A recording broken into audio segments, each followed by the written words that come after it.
Shalom, jumpa kembali di hari yang baru, dengan berkat yang baru dan semangat yang baru.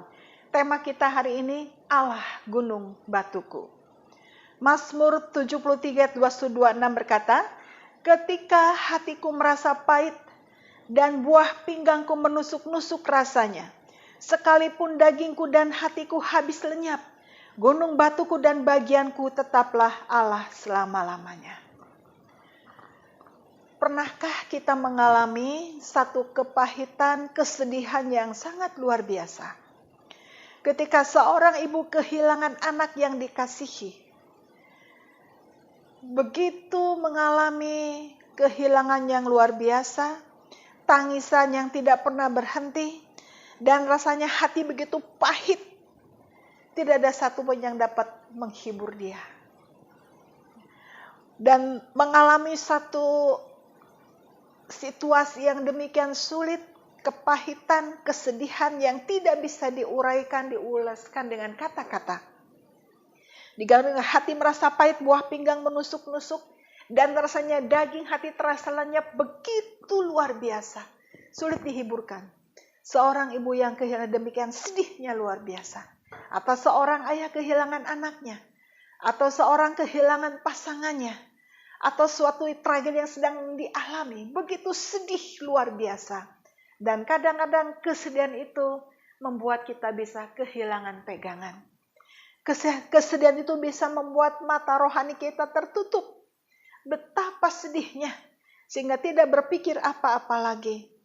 Mungkin ketika kita mengalami kesedihan, 1001 macam hiburan tidak dapat menolong kita. Tapi hanya satu mungkin, tepukan di dada, di bahu, atau di pundak. Walaupun tidak berkata apa-apa, tetapi satu tepukan itu bisa membuat kita sedikit terhibur dan reda.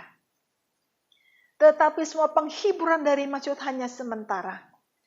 Tetapi ketika kita menjadikan Allah sebagai gunung batu, tempat kekuatan kita, tempat penghiburan kita, tempat perjuangan kita, maka Allah menjadi bagian kita selama-lamanya. Kesedihan, tangisan, kehilangan, atau sakit yang sedang kita derita hari ini, mungkin kita begitu kaget ketika pemeriksaan menyatakan bahwa diri kita COVID positif, kadang-kadang bingung, stres. Ketika menghadapi apapun juga apalagi COVID, jangan langsung stres. Jangan langsung pikiran kita terarah pada kematian. Jangan stres, tapi terus bangkit berdiri, bersuka cita. Karena tanpa COVID pun, kalau waktunya kita mati, kita pasti mati. Tanpa COVID pun juga banyak yang mati oleh karena sakit penyakit yang lain. Tetapi apapun itu, ketika mengalami rasa kepahitan, rasa semuanya remuk redam, kita mulai depresi yang sangat dalam, yang satu hal yang perlu kita ingat adalah datang pada Tuhan. Yang sanggup menolong kita, melihat air mata kita, melihat kesusahan kita. Apalagi saat ini sebentar kita dengar berita, saudara kita meninggal karena COVID. Tetangga kita meninggal karena COVID. Saudara jauh kita di kampung atau orang tua meninggal karena COVID. Akan ada banyak berita-berita yang membuat kita sedih.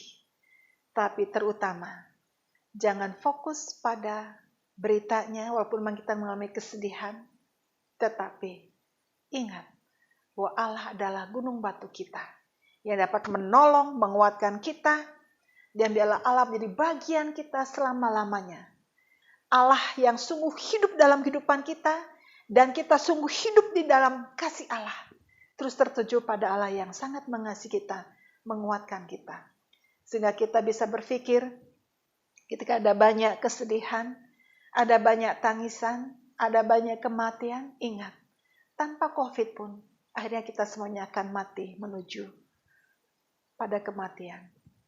Tapi yang perlu diingat adalah, Allah kita hidup. Secara fisik kita mati, tetapi kita hidup selama-lamanya di dalam Kristus. Sebab itu, mari hari ini sampai selama-lamanya selalu mengingat Tuhan. Kalau sudah waktunya mati, kita akan mati. tanpa COVID kita mati. Tapi kalau kita masih belum waktu untuk mati, mau COVID berapa kali menyerang kita, kita tetap tidak, karena Tuhan berikan kesembuhan. Semuanya ada dalam kedaulatan tangan Tuhan. Jadi jangan terlalu khawatir, jangan terlalu takut, jangan terlalu stres menghadapi berita-berita di seputar kita. Tetapi satu yang perlu kita ingat, Tuhan pasti menyertai kita, semuanya ada dalam kedaulatan Tuhan. Tetap lakukan protokol kesehatan, namun secara iman kita terus berharap kepada Tuhan. Bahwa semuanya ada dalam kedaulatan Tuhan, kehendak Tuhan yang jadi. Dan mari kita selalu hidup di dalam kasih Allah. Jangan takut menghadapi apapun juga, tapi berserah pada Allah. Jadikan Allah sebagai gunung batu kita, sebagai tempat perjuangan dan tempat kemenangan kita. Amin. Tuhan Yesus memberkati. Carilah Tuhan Yesus selalu. Amin.